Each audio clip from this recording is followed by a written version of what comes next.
संसार में जब आप ही थे तो फिर ये संसार कैसे बनाया? तो भगवान ने कहा केवल मैं ही मैं था, इसीलिए जो कुछ भी आपको दिखाई दे रहा है इसमें बनने वाला भी मैं हूं और बनाने वाला भी मैं ही हूं। ऋतेर्थम यत् प्रतीयेत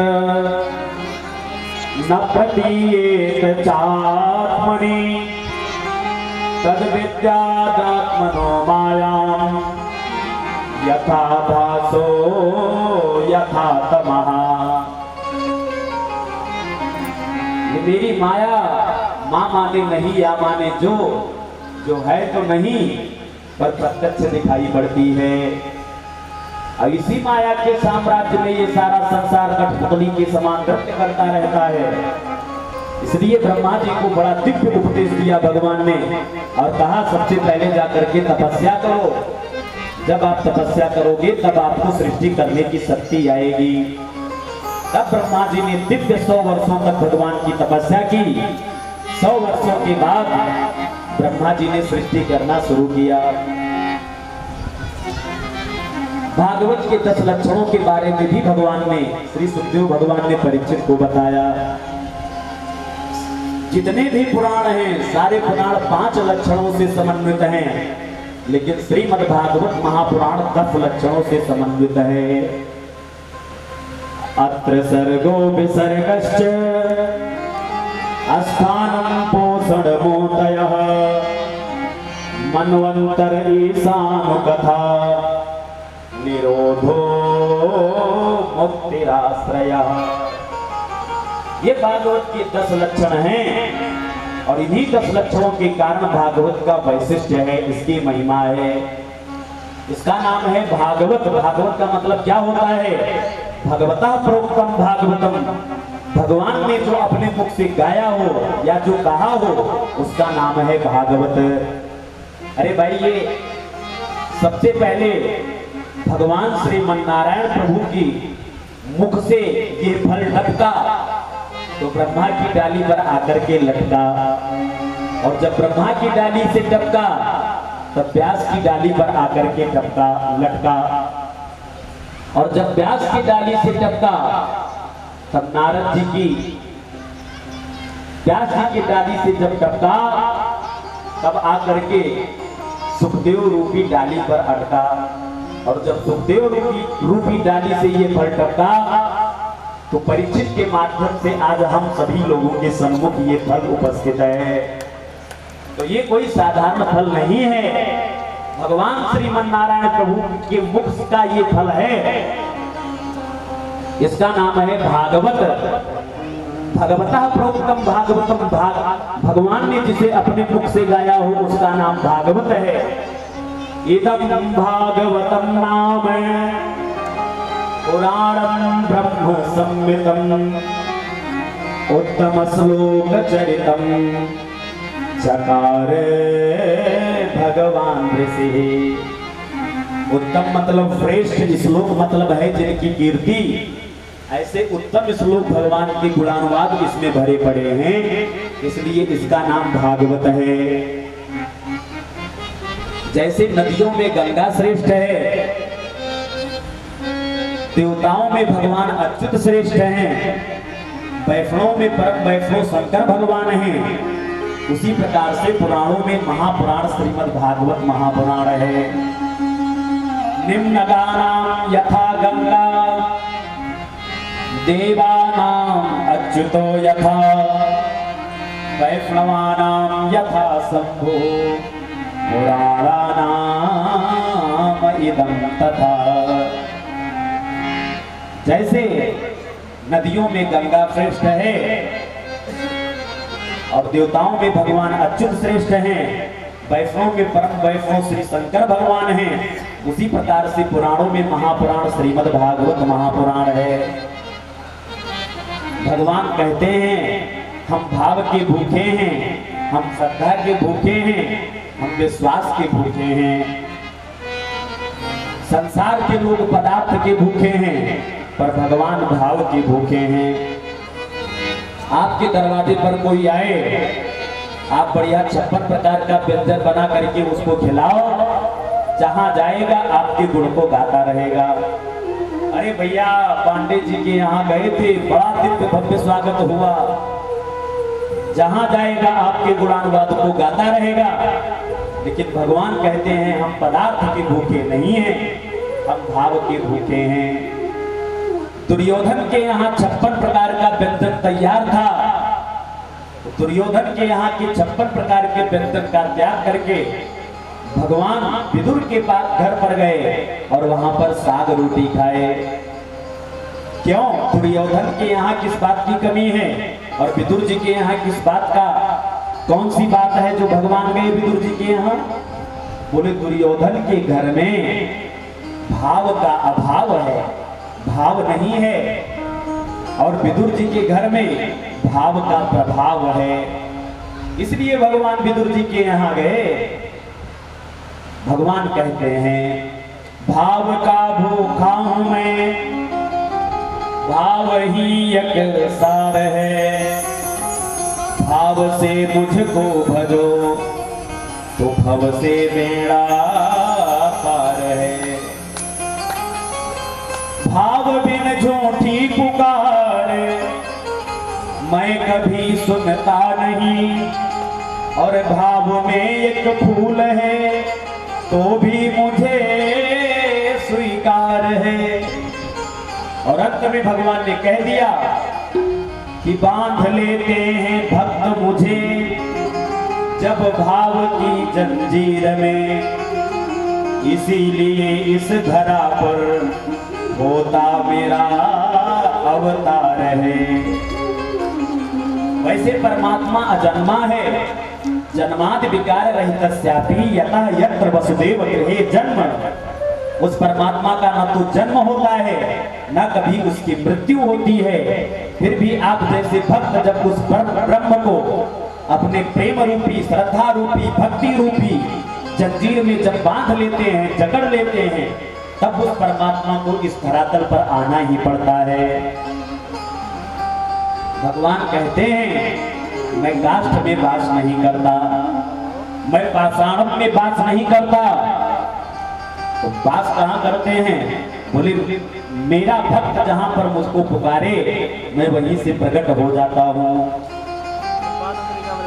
नहीं काष्ठे विद्यते देव न पाषाणी न च प्रणमहे, भावो हि विद्यते देव तस्माद् भावो हि कारणम्।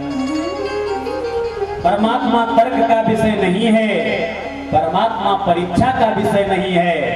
परमात्मा श्रद्धा भक्ति विश्वास की प्रतिमूर्ति है। भाई प्रहलाद जी की श्रद्धा पुष्ट हो गई कि इस खंभे में भगवान हैं। हिरण्यकश्यपु ने पूछा तेरा भगवान कहाँ है?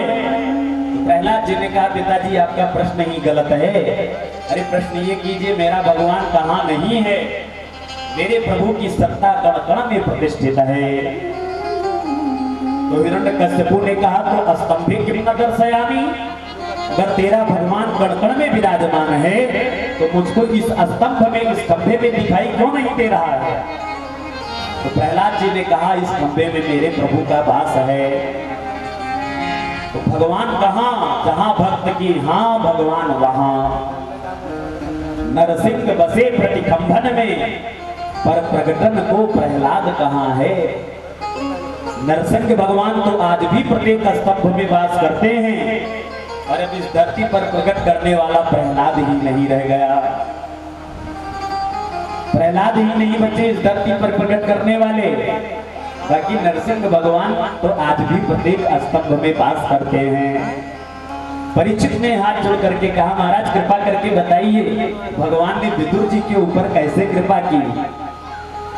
तब सुखदेव भगवान प्रसन्न हो गए और कहते हैं राजन ध्यान से सुनिए। यदा तु राजा स्वसुतान साधून भूषणन्न धर्मेण विनष्ट दृष्टिः, भ्रातुर्यभिष्टस्य सुतान् विबन्धून् प्रवेश्य लाच्छा भवने ददाह। राजन, ये उस समय की बात है जिस समय महाराज धृतराष्ट्र अपने पुत्र के प्रेम में बिल्कुल अंधे हो गए थे। तो क्या धृतराष्ट्र अंधे नहीं थे? धृतराष्ट्र तो जन्म से ही अंधे थे। पर व्यक्ति के हृदय में भी तो नेत्र होते हैं। कौन कौन? ज्ञान वैराग नयन उर्गारी। ज्ञान वैराग्य का नेत्र व्यक्ति के अंदर होता है। लेकिन महाराज धृतराष्ट्र अपने पुत्र के प्रेम में उनके अंदर के जो चक्षु थे, जो अंदर के नेत्र थे, वो नेत्र भी बिल्कुल उन नेत्रों से भी महाराज धृतराष्ट्र एकदम अंधे हो गए। तो एक दिन जब लाक्षागृह में पांडवों को जलाने का षड्यंत्र रचा गया और पांडव लोग बच गए, तो विदुर जी को जब इस बात का पता चला तो विदुर जी महाराज धृतराष्ट्र के पास आए और धृतराष्ट्र के पास आकर के कहते हैं, भैया शास्त्र कहता है, अरे भाई ये हमारा शरीर हमको कितना प्यारा है, लेकिन ये डॉक्टर साहब कहें भैया इस हाथ को कटवा दीजिए, नहीं तो इसका प्रभाव पूरे शरीर पर पड़ जाएगा और जिसके कारण आपकी मृत्यु भी हो सकती है। तो हम ना चाहते हुए भी अपने इस प्यारे से प्यारे अंग को कटवा ही देते हैं। क्यों? क्योंकि पूरे शरीर की रक्षा करने के लिए हम अपने उस प्यारे से प्यारे एक अंग को कटवा देते हैं। तो उसी प्रकार से अगर एक गांव को उजाड़ देने से 10 गांवों की रक्षा हो रही हो, तो उस गांव को उजाड़ कर अलग बसा देना चाहिए। अगर परिवार में एक व्यक्ति का त्याग कर देने से 10 लोगों की रक्षा हो रही हो, तो उस व्यक्ति का त्याग कर देना चाहिए। तो महाराज ये आपका पुत्र जो दुर्योधन है, ये मूर्तिमान कलयुग है। आप केवल इसका त्याग कर देंगे तो महाभारत होने से बच जाएगा, कुरुवंशियों का संहार होने से बच जाएगा। इसलिए आप अपने इस पुत्र का त्याग कर दीजिए। दुर्योधन छुप करके सारी बात सुन रहा था, दौड़ा दौड़ा आया और विदुर जी को तुरंत डांटना शुरू कर दिया। अरे इस दासी के पुत्र को किसने बुलाया है? मेरा ही नमक खाता है और मेरे ही विरुद्ध मेरे पिताजी को भड़का रहा है। आज से इसका मंत्री पद छीन लिया जाए, इसको राज्य से बाहर कर दिया जाए। दुर्योधन इतना सब कुछ कहता जा रहा है, पर महाराज धृतराष्ट्र ना तो कुछ बोल रहे हैं, ना अपने पुत्र को कुछ कह रहे हैं। विदुर जी को लगा कि अब हमको चलना चाहिए, अब यहाँ पर हमारी आवश्यकता नहीं है। अच्छा, विचार किया जाए यदि, तो पांडवों के पक्ष में भी धर्म है और कुरुवंश दुर्योधन के पक्ष में भी धर्म है। तो फिर भैया जब दोनों पक्ष में धर्म है, तो पांडव लोग विजयी क्यों हुए और दुर्योधन परास्त क्यों हुआ महाभारत के युद्ध में? बोले भैया धर्म की रक्षा जब हम करेंगे तब धर्म हमारी रक्षा करेगा। धर्मो रक्षति रक्षितः, जब धर्म की रक्षा हम करेंगे तब वही धर्म हमारी रक्षा करेगा। पांडवों के पक्ष में धर्म युधिष्ठिर के रूप में है और कुरुवंशियों के पक्ष में, दुर्योधन के पक्ष में धर्म विदुर जी के रूप में है। पर पांडवों के पक्ष में जो धर्म है, युधिष्ठिर जैसा कहते हैं, पांडव लोग बिना कोई प्रश्न किए वैसा मान लेते हैं। वैसा ही लंकाधिपति महाराज रावण का त्याग करके गए तो सारे दैत्यों की आयु क्षीण हो गई। और आज विदुर जी महाराज जब कौरवों का त्याग करके जा रहे हैं, तो श्री सुखदेव भगवान कह रहे हैं, सनिर्गतः कौरव पुण्य लब्धः गजावयः तीर्थ पदः पदानि। आज कौरवों का पुण्य ही विदुर जी के साथ जा रहा है। विदुर जी ने दुर्योधन की तरफ इशारा करते हुए कहा, ऐ बेटा दुर्योधन, तू मुझको क्या घर से बाहर निकालेगा? मैं आज स्वयं ही तेरा त्याग करके जा रहा हूँ। और अपना धनुष बाण उतार करके चौखट पर रख दिया और तीर्थाटन करने के लिए विदुर जी महाराज निकल पड़े। तीर्थाटन करते करते सारे तीर्थों में परिभ्रमण करते हुए अंत में श्रीधाम वृंदावन में पहुंचे। तो वृंदावन में विदुर जी की भेंट महात्मा उद्धव जी से हो गई। दोनों भक्त आपस में मिले। उद्धव जी से विदुर जी महाराज कुशलक्षेम पूछने लगे। अरे उद्धव जी महाराज, कृपा करके बताइए उस महाभारत के युद्ध का क्या हुआ? अरे जिस युद्ध के शुभारंभ में ही मैं युद्ध को छोड़ करके तीर्थाटन करने के लिए चला आया था, इस महाभारत के युद्ध का क्या हुआ? अरे इन सबको छोड़ो, मेरे प्रभु कैसे हैं, मेरे कृष्ण कन्हैया कैसे हैं, अरे मेरो लाला वो प्रद्युम्न कैसे है, अरे वो अनिरुद्ध कैसे हैं, अरे दाऊ भैया कैसे हैं? तो उद्धव जी के नेत्रों में आंसू आ गए और रोते हुए, अश्रुपात करते हुए उद्धव जी ने कहा, अरे विदुर जी महाराज, महाभारत का युद्ध तो कब का समाप्त हो गया। पांडव लोग विजय श्री को प्राप्त हुए और कौरव लोग पराजय को प्राप्त हुए। अरे भगवान श्री कृष्ण कन्हैया इस पृथ्वी का भार दूर करके हम सबको अकेला छोड़ करके चले गए। यदुकुल के संहार की सूचना सुनी। अरे भगवान के स्वभाव के बारे में क्या कहा जाए? सुंदरता की बात तो हटाओ, भगवान के अंग में जो वस्त्र आ जाता था तो वो वस्त्र अपने सौभाग्य की सराहना करता था कि आज हमारे जीवन की उपयोगिता सिद्ध हो गई। और स्वभाव का क्या कहना है, स्वभाव तो इतना सुंदर था कि अहोबकीयं स्तन कालकोटं जिघांसया पाययदप्यसाखी लेभे गतिं धात्रयुचितां ततोऽन्यं कंबादयालुं शरणं व्रजेम। अहो आश्चर्यम, आश्चर्य है। यम्बकी बकासुर की बहन कौन? पूतना। स्तन कालकूटम, जो अपने स्तन में कालकूट अर्थात विष लगा करके आई थी। जिघांसया, हंतुम इच्छा, प्रभु को मारने की इच्छा से आई थी, पर प्रभु ने पूतना के अवगुणों पर पर्दा डाल दिया। कहा बुरी भली जैसी भी सही, पर इसने काम तो बिल्कुल मेरी माता यशोदा के जैसा किया है। इतने प्रेम से अपने गोदी में उठाया है, अपना स्तनपान कराया है, तो इसको मैं वही गति दूंगा जो मैं अपनी माता यशोदा को देने वाला हूँ। और भगवान ने उस पापनी पूतना को धात्रियोचित गति प्रदान कर दिया। दोनों प्रेमी आपस में इस प्रकार से बात कर रहे थे। और बात करते करते उद्धव जी ने कहा, विदुर जी महाराज, आपके लिए एक खुशखबरी है। विदुर जी ने हाथ जोड़ करके कहा, महाराज क्या खुशखबरी है? बोले, प्रभु जब इस धरातल का त्याग करके परम धाम को जा रहे थे, तब प्रभु ने हमको बुला करके एकांत में आत्म तत्व का उपदेश दिया। और जिस समय प्रभु हमको आत्म तत्व का उपदेश दे रहे थे, तो उसी समय महामुनि मैत्रेय भी मेरे पास खड़े हुए थे। तो मुझको तो चरण पादुका दे करके बद्री विशाल धाम में जाने के लिए कहा, पर मैत्रेय को आदेश दिया कि महामुनि मैत्रेय, मेरा भक्त मुझको जब कुछ देता है तो बदले में मैं अपने भक्त को कुछ ना कुछ जरूर देता हूँ। पर मेरा एक भक्त ऐसा है जिसने केवल मुझे दिया है, मैंने आज तक उसे कुछ नहीं दिया। और वो मेरे परम प्यारे भक्त हैं श्री विदुर जी महाराज। जब मैं हस्तिनापुर में गया था तो विदुर विदुरानी ने मिल करके हमारा कितना दिव्य भव्य स्वागत किया, पर आज तक मैं उनको कुछ नहीं दे पाया। इसलिए मेरे द्वारा दिया गया आत्म तत्व का ज्ञान है आपके पास।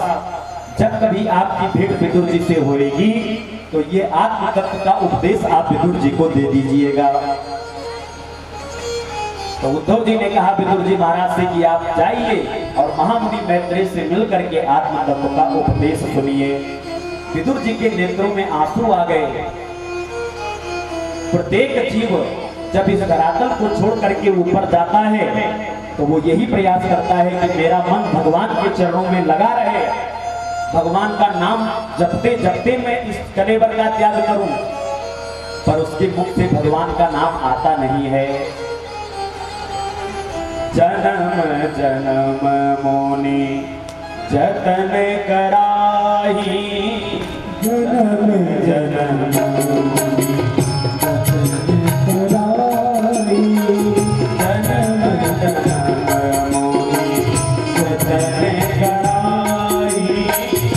जन्म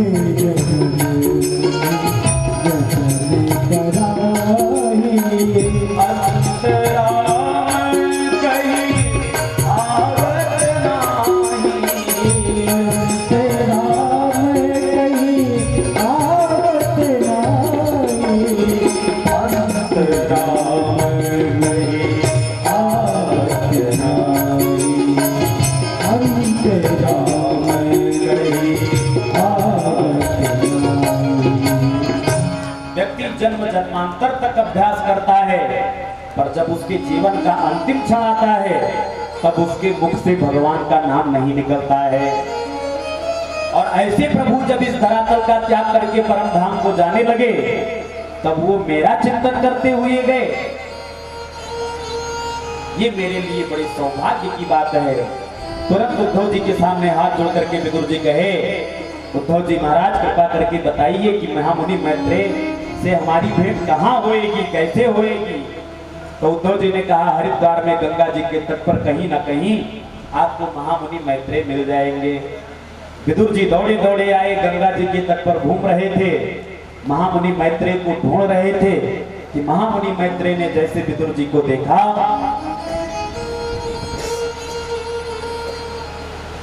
दौड़ करके आए, विदुर जी को बुलाए, अपने पास बिठाए और हाथ जोड़ करके बोले, विदुर जी महाराज इतने दिन से मैं आपकी ही प्रतीक्षा कर रहा था, क्योंकि इस धरातल को छोड़ते छोड़ते प्रभु मेरे सिर पर एक दायित्व लाद कर गए हैं। जब तक उस दायित्व को मैं न उतार दूं तब तक मैं इस धरातल को छोड़ करके नहीं जा सकता। फिर अपने पास में बिठाए भगवान महामुनि मैत्रेय विदुर जी को अपने पास में बिठाए और जैसे विदुर जी बैठे तो विदुर जी ने हाथ जोड़ करके तुरंत प्रश्न किया। विदुर जी कहते हैं महामुनि मैत्रेय से कि हे महामुनि कृपा करके बताइए, सुखाय कर्माणि करोति लोको न तै सुखं बिंदेन भूयस्ततैव दुःखं यदत्र युक्तं भगवान वदेन्नः। यदि आपको समोसे चाहिए तो आपको भोजनालय पर जाना पड़ेगा और भोजनालय में आप जाकर के कहिए, भैया श्रीमद् भगवत गीता की पुस्तक आप हमें दे दीजिए, तो कहां से ला करके देगा। यदि आपको पुस्तक चाहिए तो पुस्तकालय में जाना पड़ेगा। जैसे पुस्तकालय में पुस्तक के अलावा दूसरा चीज नहीं मिल सकता है, दूसरी चीज नहीं मिल सकती है, जैसे भोजनालय में भोजन के अलावा दूसरी वस्तु नहीं मिल सकती, जैसे औषधालय में औषधियों के अलावा कुछ दूसरा नहीं मिल सकता, उसी प्रकार से दुखालय में दुख के अलावा सुख कभी मिल ही नहीं सकता है।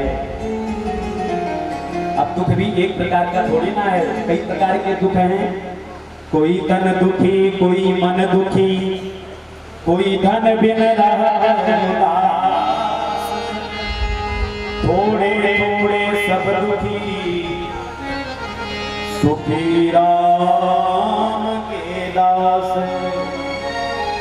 संसार में दुख भी कई प्रकार का है, कोई किसी चीज से परेशान है तो कोई किसी चीज से परेशान है।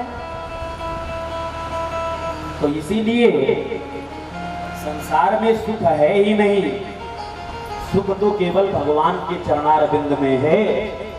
आप करोड़ों की संपत्ति इकट्ठी करके इकट्ठा करके उससे आप आनंद ले सकते, उससे आप सुख भोग सकते हैं, पर आनंद आपको नहीं मिल सकता है। अगर आपको सुख चाहिए, आनंद यदि आपको चाहिए, तो आनंद की सिंधु जिसके पास है, ऐसे प्रभु से आपको अपना संबंध बनाना पड़ेगा। और ऐसा व्यक्ति कौन है? बोले ऐसे केवल परमात्मा हैं जिनके पास आनंद की सिंधु प्रवाहित हो रही है। जो आनंद सिंधु सुख राशि, जो आनंद सिंधु सुख राशि,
सुख चाहिए, आनंद चाहिए, तो आनंद की सिंधु जिनके पास प्रवाहित हो रही है, ऐसे परमात्मा से आपको संबंध बनाना पड़ेगा। लेकिन जीव का स्वभाव है माया माया सब भजे, पर माधव भजे न कोय, जो कदापि माधव भजे तो माया चेरी होय। जो माधव का दास बन जाता है फिर माया उसकी चेली बन जाती है। इसलिए हमारा आपका स्वभाव है कि हम सभी लोग मायावती के पीछे भाग रहे हैं और मायावती मायापति के पीछे भाग रही हैं। प्रेम से बोलो राधे राधे। इसलिए मायापति को छोड़ करके मायापति के पीछे भागो। यदि मायापति के आप दास बन गए तो मायावती आपके पीछे भागेगी। महामुनि मैत्रेय से विदुर जी ने प्रश्न किया कि महाराज कृपा करके बताइए ये भगवान सृष्टि कैसे करते हैं, ये सृष्टि कैसे करते हैं। तब मैत्रेय जी ने भगवान विदुर जी को सृष्टि के बारे में बताना शुरू किया। रचाई सृष्टि को जिसे प्रभु ने, वही ये सृष्टि चलावे। सृष्टि को जिसे प्रभु ने, वही ये सृष्टि चलावे। रचाई सृष्टि को जिसे प्रभु ने, वही ये सृष्टि चलावे। जो हमने लगा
बाद में ब्रह्मा जी ने 10 ऋषियों को प्रकट किया। मरीचि, अत्रि, अंगिरा, पुलस्त्यः, पुलः क्रतुः, भृगुर्वसिष्ठो दक्षश्च, दशमस्तत्र नारदः। मरीचि, अत्रि, अंगिरा, पुलस्त्य, पुलह, क्रतु, भृगु, वशिष्ठ और दक्ष और 10वें नंबर के पुत्र हैं श्री देव ऋषि नारद जी महाराज। छायायाः कर्दमो यज्ञे, अपनी छाया से कर्दम जी को प्रकट किया, अपनी वाणी से सरस्वती माता को प्रकट किया और फिर अंत में अपने वामांग भाग से एक कन्या को, एक स्त्री को जन्म दिया और दक्षिणांग भाग से एक पुरुष को जन्म दिया और दोनों को आदेश दिया कि जाओ तुम दोनों लोग अब मैथुन सृष्टि करना शुरू कर दीजिए। इन्हीं का नाम मनु और शतरूपा था। तो मनु पुत्र होने के नाते ही हम और आप सभी लोग मानव कहलाए। मनु महाराज दौड़े दौड़े आए और मनु महाराज ने ब्रह्मा जी के पास आकर के कहा, बाबा मैं सृष्टि तो करना चाहता हूँ पर एक दैत्य सृष्टि पृथ्वी माता को ही चुरा करके ले गया है, सृष्टि करूं तो कहां करूं। ब्रह्मा जी ने तुरंत भगवान श्री नारायण प्रभु का स्मरण किया। ब्रह्मा जी को छींक आई और ब्रह्मा जी की छींक से बराह भगवान का जन्म हो गया। बोल बराह भगवान की जय हो। ओंकार ध्वनि करते हुए बराह भगवान दौड़ते हुए रसातल में गए और हिरण्याक्ष की चंगुल से माता धरती को छुड़ाए और हिरण्याक्ष का उद्धार करके माता धरती को लेकर आए, यथा स्थान पर स्थापित किया। तब जाकर के पुनः फिर से सृष्टि होना शुरू हुआ। पर विदुर जी ने प्रश्न किया कि महाराज कृपा करके बताइए ये कौन सा दैत्य था जो धरती माता का ही हरण करके लेकर के गया। तब श्री मैत्री जी कहते हैं, ध्यान से सुनिए राजन।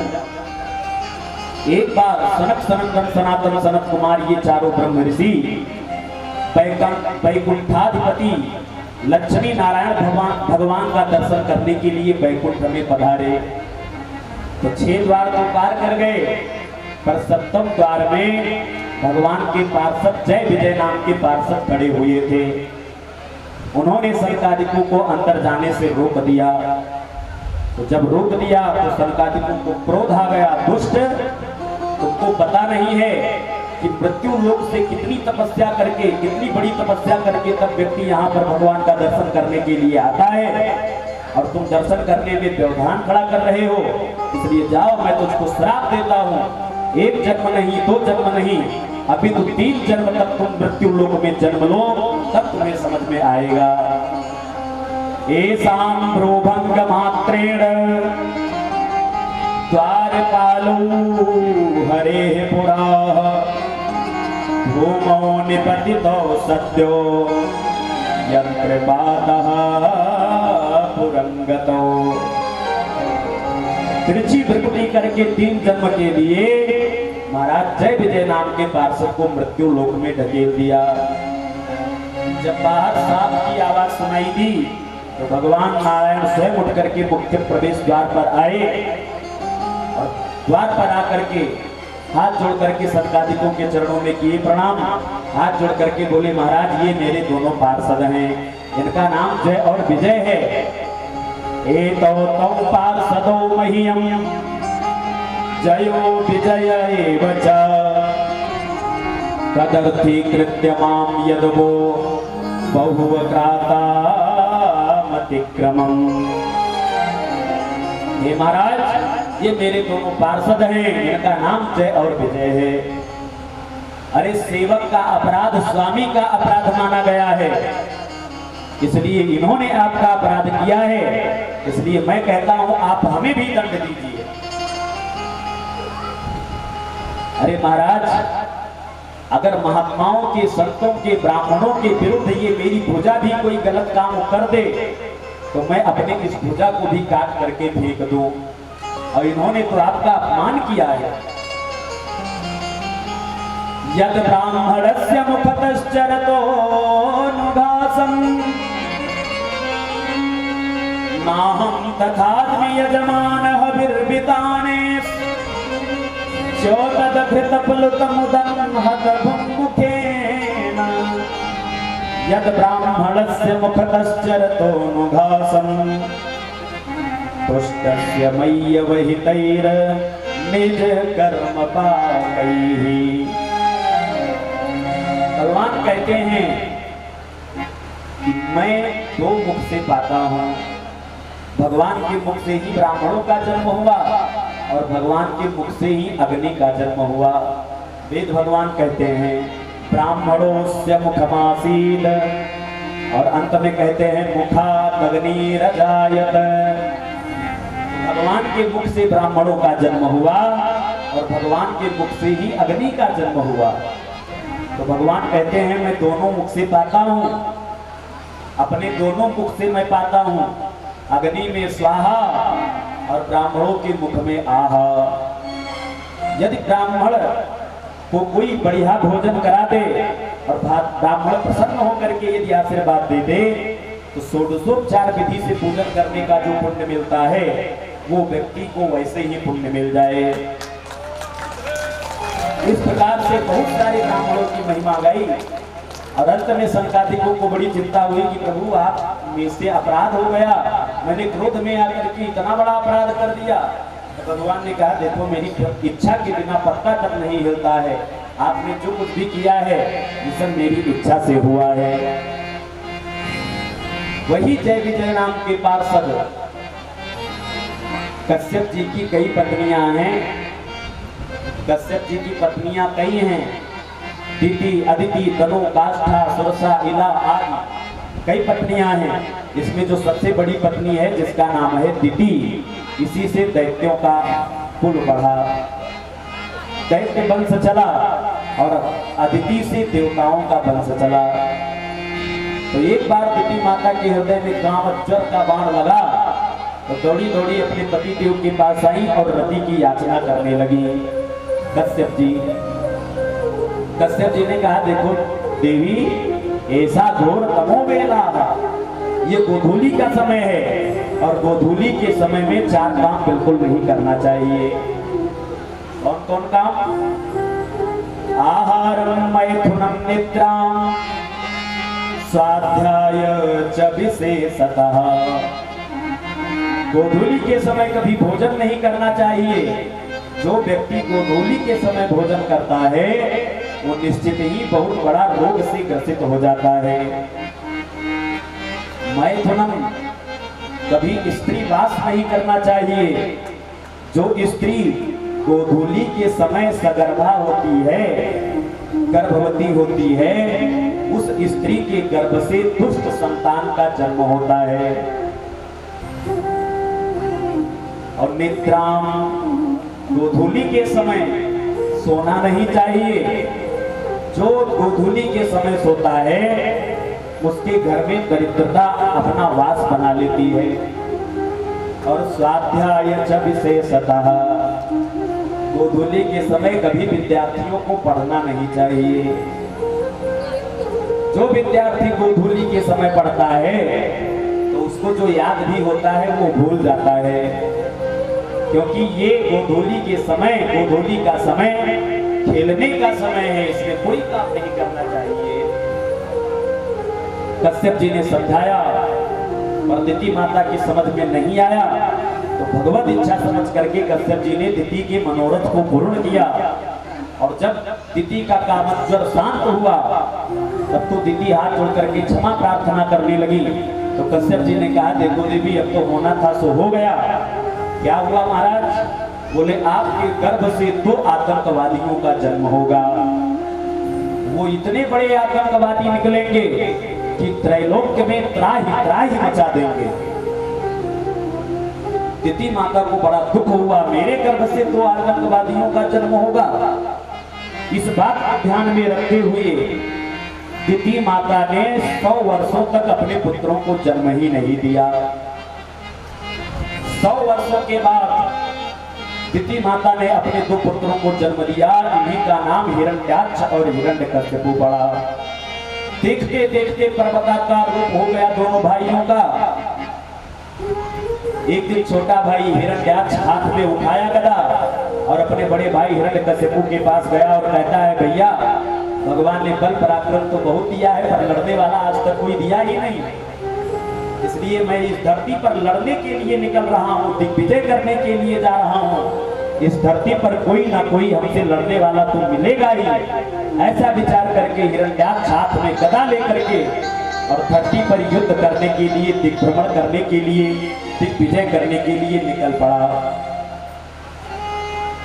सबसे पहले स्वर्ग पर जाकर के आक्रमण किया, तो स्वर्ग के जितने देवता थे सारे स्वर्ग को छोड़ करके भाग करके जाकर के खड़े हुए।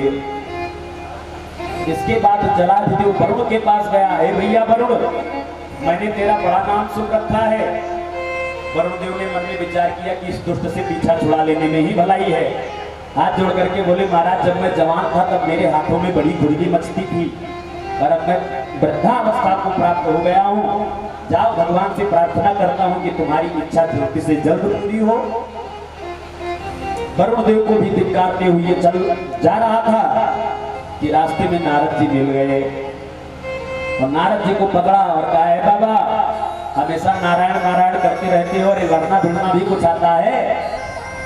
नारद जी ने हाथ जोड़ करके कहा, महाराज हमको लड़ना भिड़ना तो बिल्कुल नहीं आता, पर लड़ाना भिड़ाना बहुत अच्छे तरीके से आता है। अच्छा, तो बताओ संसार में कोई मुझसे लड़ने वाला है? तो नारद जी ने कहा, बिल्कुल चिंता मत करो, ऐसा उपाय बताऊंगा कि लड़ने वाला तुम्हारे पास स्वयं चल करके आ जाएगा। अंत में जब कोई नहीं मिला, तब हिरण्याक्ष धरती माता को ही चुरा करके रसातल में लेकर जा करके छुप गया। मन में विचार किया कि धरती माता की रक्षा करने के लिए कोई ना कोई तो आएगा ही, और जा करके रसातल में छुप गया। इधर मनु महाराज सारे देवी देवता जाकर के ब्रह्मा जी के शरण में ब्रह्मा जी से प्रार्थना किए, तो ब्रह्मा जी ने भगवान श्रीमन नारायण प्रभु का स्मरण किया, तो ब्रह्मा जी को छींक आई, और भगवान ब्रह्मा जी की छींक से ही वराह भगवान का जन्म हो गया। बोल वराह भगवान की जय हो। ओंकार ध्वनि करते हुए वराह भगवान एकदम पर्वताकार स्वरूप हो गया। दौड़ते हुए चले गए, मारा छलांग, पहुंच गए रसातल, और रसातल में जाकर के हिरण्याक्ष के चंगुल से माता धरती को छुड़ाया और लेकर के आए। जब हिरण्याक्ष ने देखा कि मेरा शिकार कोई दूसरा चुरा करके लेकर के जा रहा है, अब तो एकदम लाल पीला हो गया। भगवान को ललकारने लगा, ए जंगली सुअर, वन में रहने वाला जंगली सुअर, अगर तेरे अंदर थोड़ा सा भी क्षत्रियत्व है तो रुक, मुझसे युद्ध कर, मुझे युद्ध में परास्त कर, फिर मेरे शिकार को लेकर के जा। पर भगवान एक भी न सुने, दौड़े दौड़े धरती माता को लेकर के आए और स्वस्थान पर धरती माता को स्थापित कर दिया। और जब धरती माता को स्वस्थान पर स्थापित कर दिया, तब भगवान मुड़ करके खड़े हो गए और हाथ जोड़ करके बोले, हाँ श्रीमान जी, अब बताइए आप क्या कह रहे थे? आपने हमको जंगली सुअर कहा, बिल्कुल आप हमको ठीक पहचाने, हम हैं तो जंगली सुअर ही, पर तुम्हारे जैसे गांव के कुत्तों के भौंकने का हमारे ऊपर कोई असर नहीं पड़ता है। संस्कृत की गालियां इतनी मीठी हैं कि किसी व्यक्ति को यदि संस्कृत में गाली दो तो सुनने वाला सोचेगा हमारी प्रशंसा हो रही है। भगवान कहते हैं, सत्यम वयं भुवन गोचरा मृगा युष्मद विधान मृगये ग्राम सिंहान न मृत्युपाशैः प्रतिमुक्तस्य वीरा विकथनं तव गृह्णन्त्य भद्र।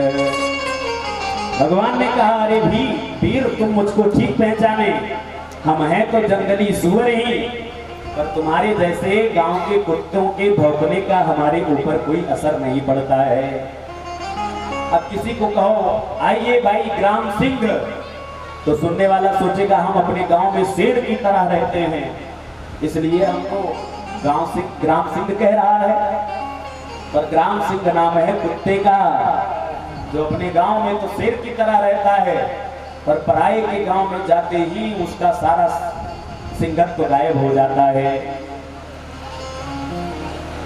जैसे इतना कहा, हिरण्याक्ष एकदम लाल पीला हो गया, पूरी शक्ति के साथ दौड़ करके आया और भगवान के वक्षस्थल पर एक मुक्ति का प्रहार किया। पर महामुनि मैत्रेय कहते हैं कि विदुर जी महाराज, जैसे कोई फूलों की माला से गजराज को मारे तो क्या गजराज को कुछ जान पड़ेगा? बिल्कुल नहीं कुछ जान पड़ेगा। उसी प्रकार से हिरण्यकाक्ष ने पूरी शक्ति के साथ भगवान के वक्षस्थल पर प्रहार किया तो भगवान को तो कुछ नहीं जान पड़ा, पर भगवान ने कहा श्रीमान जी अगर आपने एक मुक्का मारा है तो जरा एक थप्पड़ भी हमारा आप सही लीजिए। दौड़ करके आए भगवान और जैसे एक थप्पड़ मारा सोई रुधिर बमन करता हुआ धड़ाम से धरती पर गिरा और एक ही थप्पड़ में काम तमाम हो गया। बोल कृष्ण कन्हैया लाल की जय। सारे देवता दौड़े दौड़े आए, भगवान के चरण में हाथ जोड़ करके भगवान की स्तुति गाना शुरू कर दिए। नमो नमस्ते खिलयत्यतन्तवे स्थितौ गृहीतामलसत्त्वमूर्तये तिष्ठ्याहतोऽयं जगतामरुन्तुतस् त्वत्पादभक्त्या वयमीश निर्वृताः। नमो नमस्ते, हे प्रभु आपके चरणारविंद में मैं प्रणाम करता हूँ। हम लोगों के ऊपर कितनी बड़ी विपत्ति आई थी आपने उसे डाल दिया। आपके शरीर से और वराह भगवान जब जल से बाहर निकले तो आपने देखा होगा जानवर जब जल से स्नान करके बाहर निकलते हैं तो वो अपने शरीर को बड़े जोर से हिलाते हैं। तो उसी प्रकार से वराह भगवान जब जल से बाहर निकले तो अपने शरीर को हिलाए तो उनके शरीर से रोवे, जो शरीर के बाल थे रोवे थे, वो झड़ करके धरती पर गिरे। वही रोवे महाराज इस धरती पर कुशा के रूप में प्रकट हो गए। वही कुशा आज बड़े बड़े यज्ञों को पवित्र कर रहा है। कुशा के बिना तो यज्ञ ही संपूर्ण नहीं होता है। इस प्रकार से सारे देवताओं ने बड़ी दिव्य स्तुति की भगवान की। अब मनु महाराज ने सृष्टि करना शुरू किया तो मनु महाराज की 3 बेटियां हुई, 2 बेटा हुए। मनोस्तु शतरूपायां तिस्रः कन्याश्च जज्ञिरे आकूतिर्देवहूतिश्च प्रसूतिरिति विश्रुताः। आकुति, देवहूति और प्रसूति 3 बेटियां हुई और प्रियव्रत और उत्तानपाद 2 पुत्र हुए। इधर भगवान के ब्रह्मा जी की छाया से जिसका जन्म हुआ है कर्दम जी का। कर्दम जी महाराज सरस्वती नदी के किनारे बैठ करके 10,000 वर्षों से भगवान की तपस्या कर रहे हैं। प्रजा सृजेति भगवान कर्दमो ब्राह्मणोदितः सरस्वत्यां तपस्तेपे सहस्राणां समादसे। 10,000 वर्षों से कर्दम जी भगवान श्रीमन्नारायण प्रभु की सरस्वती नदी के किनारे तपस्या कर रहे हैं। आज भगवान प्रसन्न हुए, प्रकट हुए। तो भगवान जब प्रकट हुए तो कर्दम जी ने भगवान की बड़ी दिव्य स्तुति गाई। ये मायया ते हतमेध सस्वत पादारविंदं भव सिंधपोतम उपासते कामलवायते सां राशीस कामान निरये पिये सिहो। हाथ जोड़ करके कर्दम जी कहते हैं प्रभु आपकी माया बड़ी बलवती है। आपकी माया का पार पाना बड़ा मुश्किल है, बड़ा असंभव है। आपकी माया से वही व्यक्ति पार पाता है जो आपके चरणारविंद को पकड़ करके जकड़ करके बैठा हुआ है। भगवान की माया बड़ी बलवती है। पलम में पश्य मायायाः स्त्री मैया जैनो दिशा या करोति पदाक्रांतान केवलम। भगवान कहते हैं मेरी माया बड़ी बलवती है और मेरी माया से बचने का केवल एक ही उपाय है कि मेरे चरणारविंद को पकड़ करके जकड़ करके बैठ जाओ तो फिर मेरी माया आपका कुछ नहीं बिगाड़ पाएगी। इसलिए हे प्रभु आपकी माया का पार पाना तो बड़ा असंभव है, फिर भी जो आपके चरणों का आश्रय ले लेता है फिर आपकी माया उसका कुछ नहीं बिगाड़ पाती है। भगवान प्रसन्न हो गए। भगवान ने कहा कर्दम जी महाराज आप विवाह करो और आप विवाह करो, मैं आपके घर में आपके पुत्र के रूप में जन्म लूंगा।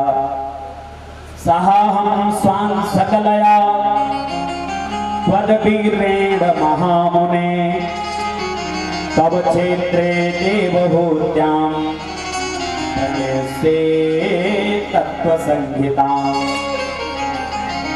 करदम जी महाराज, मनु महाराज परसों अपनी मझली पुत्री देवहूति को लेकर के आपके पास आएंगे और आप उसके साथ विवाह कर लेना, और मैं आपके सूत्र का आश्रय लेकर के माता देवहूति के गर्भ से आपके पुत्र के रूप में जन्म लूंगा। जब ऐसा कहा तो करदम जी ने हाथ जोड़ करके कहा, महाराज ये विवाह करने की आज्ञा दे रहे हो तो ये प्रार्थना और मैं कर रहा हूं, उसे स्वीकार कर लीजिए। भगवान ने कहा, क्या चाहते हो? करदम जी ने कहा, ऐसी कन्या के साथ विवाह कराना जो हमारे पद चिन्हों पर चलने वाली हो, हमारे अनुकूल हो, हमारे प्रतिकूल ना हो। तथा सचाहं परिवुधुकामः समानशीलां गृहमेधधेनुम् उपेयिवानमूलमशेषमूलम् दुराशयः कामदुघाङ्घ्रिपस्य। मैं काम की प्रेरणा से गृहस्थाश्रम में प्रवेश नहीं कर रहा हूँ, मैं श्री राम की प्रेरणा से गृहस्थाश्रम में प्रवेश कर रहा हूँ। इसलिए यदि आप मुझे विवाह करने की आज्ञा दे रहे हैं तो ऐसा आशीर्वाद दीजिए कि ऐसी जिस कन्या के साथ हमारा विवाह हो वो मेरे पद चिन्हों पर चलने वाली हो। भगवान नारायण इस प्रकार से करदम जी को समझा करके गए। इधर नारद जी दौड़े दौड़े मनु महाराज के पास आए, मनु महाराज को समझाए, अपनी मझली पुत्री को लेकर के जाओ, करदम जी के साथ विवाह कराओ। मनु महाराज अपनी मझली पुत्री को लेकर के दौड़े दौड़े आए, करदम जी से विवाह कराए। पर विवाह होने से पहले करदम जी ने एक शर्त रखी। देवहूति से कहा, देखो विवाह से पहले मैं एक शर्त रख रहा हूँ। क्या? बोले, एक संतान होते ही घर का त्याग करके जंगल में तपस्या करने के लिए चला जाऊंगा। देवहूति ने कहा, ठीक है महाराज, जैसी आपकी आज्ञा, ये शर्त मुझे स्वीकार है। और इस शर्त को स्वीकार करके फिर देवहूति माता का विवाह करदम जी के साथ हुआ। पर इधर विवाह हुआ, मनु महाराज अपने घर को वापस लौट करके आए और इधर करदम जी लगा करके ध्यान बैठ गए भगवान के चरणों का। बरसों बीत गए, समाधि ही नहीं खुल रही है बाबा की। तो देवहूति ने भी अपने 16 श्रृंगार उतार करके रख दिए और अपने पति देव के चरणों की सेवा करने में लग गई। कई वर्षों के बाद करदम जी की आंख खुले, नेत्र खुले, तो करदम जी ने देखा कि हमारे सामने एक स्त्री बैठी हुई है। तो पूछने लगे, काशिद तुम देवी कौन हो तुम?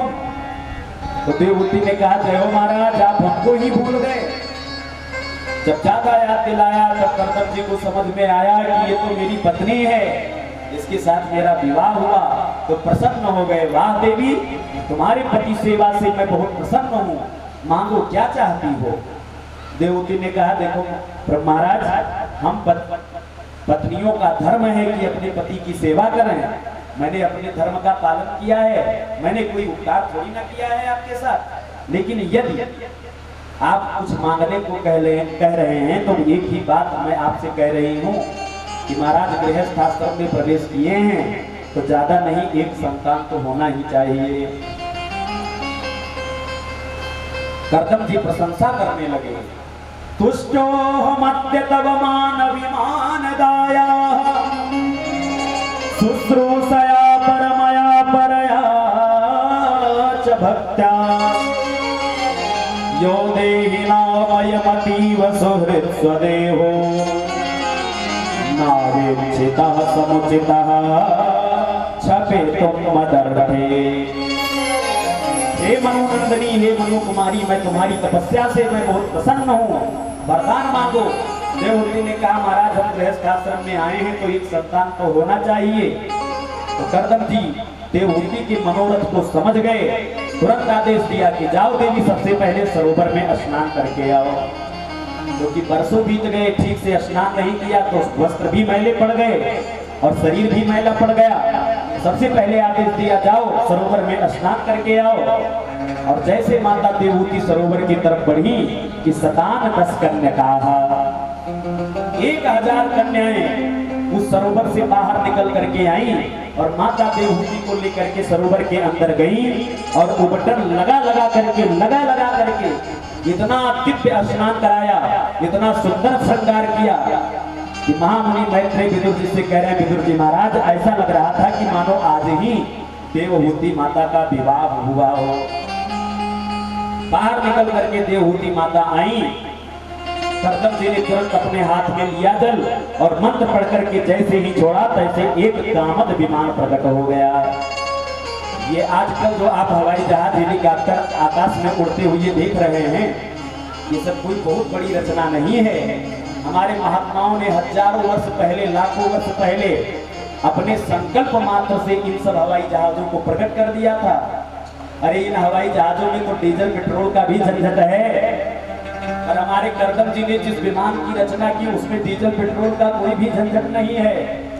उसमें आप बैठो और केवल चिंतन करो कि हमको गुरु जी के आश्रम पर जाना है, वह विमान उड़ा, आपको उड़ा करके गुरु जी के आश्रम पर पहुंचा दिया। ऐसे विमान की रचना की कर्दम जी ने, देवहूति माता को लेकर के उस विमान में प्रवेश किए। वर्षों तक भगवान कर्दम जी घूमते रहे, एक एक करके 9 कन्याएं हो गई। एक दिन कर्दम जी ने कहा, वारे कर्दम, विवाह से पहले शर्त रखा था एक बेटा होते ही घर का त्याग करके जंगल चला जाऊंगा, आज देखो 9 बेटियां हो गई। उठाया कमंडल, जंगल में जाने लगे। देवहूति माता ने चरणों को पकड़ लिया, महाराज कहाँ जा रहे हैं? कर्दम जी ने कहा, देवी विवाह से पहले जो शर्त रखा था वो याद कीजिए। देवहूति माता ने कहा, महाराज वो शर्त हमको याद है, लेकिन एक बात बताइए, ये 9 बेटियां हैं, कल को इनका विवाह हो जाएगा, ये अपने घर चली जाएंगी, तो बुढ़ापे में मेरा अवलंब क्या होएगा, मेरे बुढ़ापे का सहारा कौन बनेगा? बस केवल ये बता दीजिए, इसके अलावा और हमको कुछ नहीं चाहिए। कर्दम जी को याद आया कि भगवान ने कहा था कि तुम विवाह करो, मैं तुम्हारे पुत्र के रूप में जन्म लूंगा। तो तुरंत कर्दम जी ने कहा, देवी चिंता मत करो, तुम्हारे गर्भ से साक्षात नारायण का जन्म होने वाला है।